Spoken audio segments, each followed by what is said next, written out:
When do you become a collector? When you have more than two or more than one? Or more than three?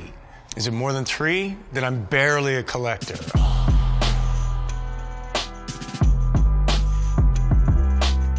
Hi, I'm Keanu Reeves, co-founder of Arch Motorcycle. Let's take a look.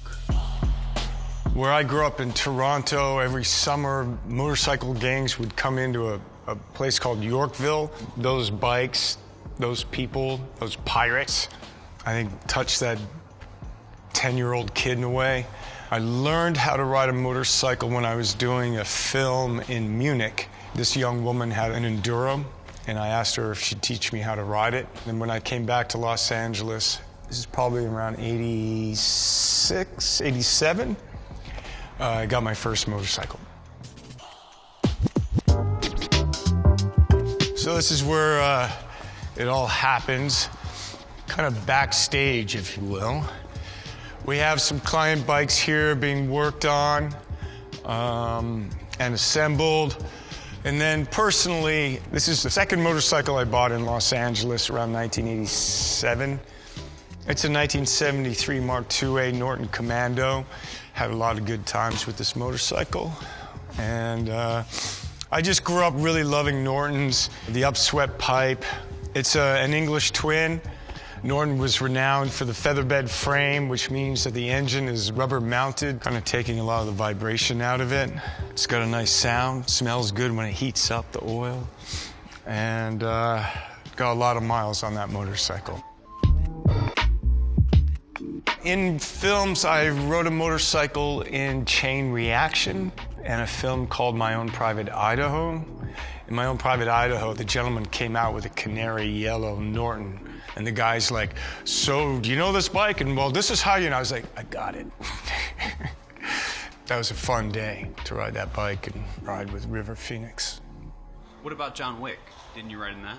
Yeah, so recently in John Wick, Chapter 3, yeah, I got onto the bike, so I had to ride it down an alleyway, and yeah, I did ride it down a bridge, and there's a fight sequence. Yeah, I rode in John Wick 3. Norton's, the year that I bought the 73, the shift patterns on the other side of the motorcycle in a different direction, so that took a second. And then when it came to the reality of the Norton, it was amazing. You know, it's not a super scary fast, you know, especially for a young rider. You know, I didn't get on a motorcycle that's 100 horsepower and I can go 150 miles an hour on it. I can do that now, but I've never gone 150. I haven't actually gone that fast. I'm like in the 135 range.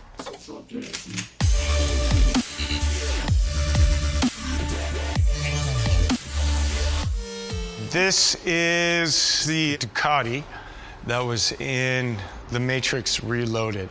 Spectacular bike, beautiful motorcycle. Ducati did a special green, a kind of Matrix green, which makes it kind of trick. It's got Matrix Reloaded on it. Carrie-Anne Moss-Roy, who had never ridden a motorcycle in her life, learned how to ride a Ducati 998. Wow. The motorcycle was with the Wachowskis, who were the writers and directors of the Matrix trilogy. We have become custodians of the motorcycle, and it's really cool to be able to show you this bike. We'll go through it and make sure everything works, and the next time we're at the track, I think we'll take it out.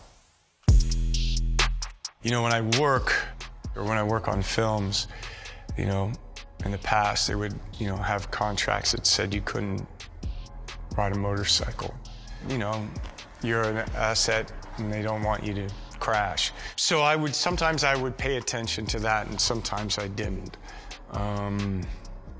Oops, can't help it.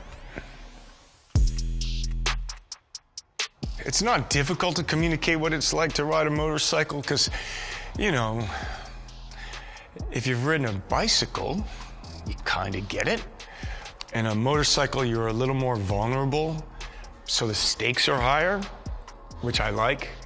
For me, it's the visceral quality of it, the vibration, the wind, the sound, and then it's just really a great place to think, to feel, to get away. You know, when I don't ride a motorcycle, I go through withdrawal. It's not good for my health. I had a Harley Davidson, a Dyno Wide Glide, which was an amazing motorcycle, and I was looking to personalize it. And then I was introduced to Gart Hollinger, who owned a custom building company called Chop Rods. We ended up working together, and he ended up building a custom bike. He took the Harley engine and then built a motorcycle around it, and that became the prototype for the Arch motorcycle.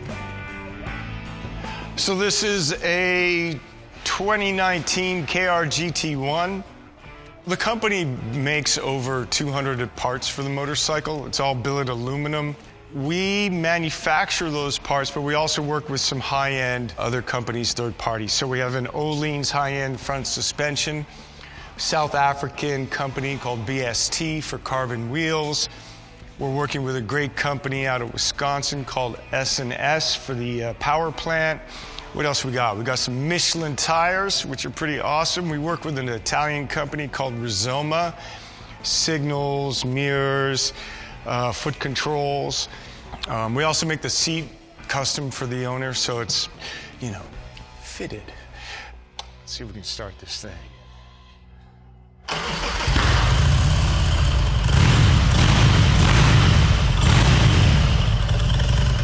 They sound good. They ride amazing. So in terms of the company, definitely I'm involved with the dream of the company, the ambition of the company. I can't assemble a motorcycle and you don't want me to fix it. I can test ride it and I can tell you what's wrong and I can, you know, what quality control, how do we want it to feel, what are we doing? I'm not doing any of the drawing. Gart is doing that, but he'll show me and we'll, you know, talk about it. And then infrastructure and what's the voice of the company, who are we, what are we presenting, and kind of work with that. So if the KR GT1 is a performance cruiser, then this motorcycle is like a performance cruiser sport. What makes it sport? So the riding position. Instead of having forward controls, we have a mid control. It has a different rake. On the 1S, it's broadened a little bit, so handling is a little different.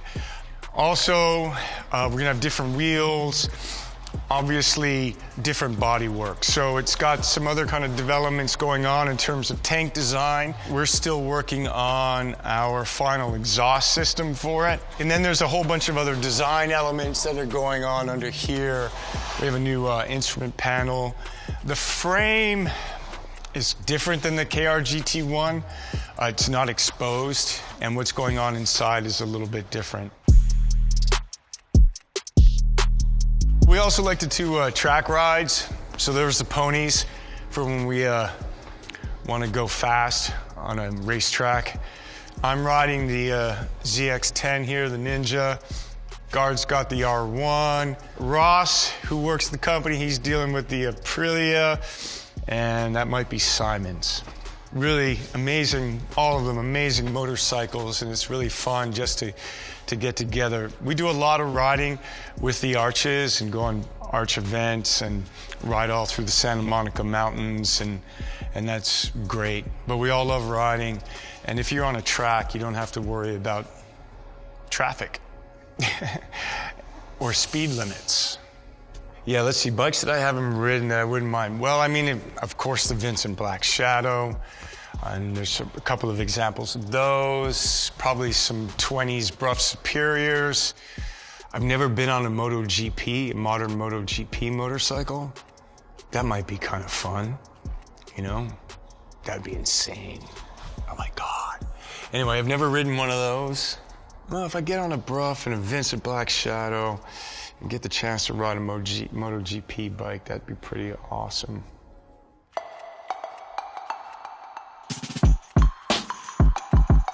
What we have here is what we call the Method 143. This is a prototype, so you can't jump on this yet and ride it. It's kind of like how the automobile company does concept cars. This is kind of a concept motorcycle that we're looking to make into production. It will eventually have a carbon fiber monocoque frame. You can start to see the idea of that coming down here on the down member of the frame. This will become carbon fiber. The power plant is an S&S, but it's going to be ridiculous. It's 143 cubic inches. It's a little futuristic. We like the idea of just how we're overlaying, integrating different materials, the aluminum, the carbon fiber, going into the elements of the skins of the seat. And then just some of the design elements are pretty spectacular. BST is going to be developing a new wheel for us. It'll be outrageous. This motorcycle is outrageous, but that's part of the fun.